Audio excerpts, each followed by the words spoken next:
Camp X was the unofficial name of the secret special training school number 103, a Second World War British paramilitary installation for training covert agents in the methods required for success in clandestine operations. It was located on the northwestern shore of Lake Ontario between Whitby and Oshawa in Ontario, Canada. The area is known today as Intrepid Park, after the code name for Sir William Stephenson, director of British Security Co-ordination, who established a program to create the training facility. The facility was jointly operated by the Canadian military, with help from Foreign Affairs and the RCMP, but commanded by the BSC. It also had close ties with MI6. In addition to the training program, the camp had a communications tower that could send and transmit radio and telegraph communications, called Hydra.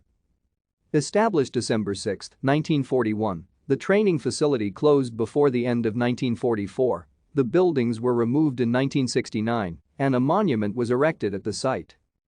Historian Bruce Forsyth summarized the purpose of the facility. Trainees at the camp learned sabotage techniques, subversion, intelligence gathering, lock-picking, explosives training, radio communications, encode-decode, recruiting techniques for partisans, the art of silent killing and unarmed combat.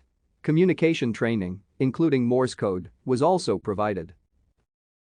Thank you for watching. Like and subscribe if you would like to view more of our videos. Have a nice day.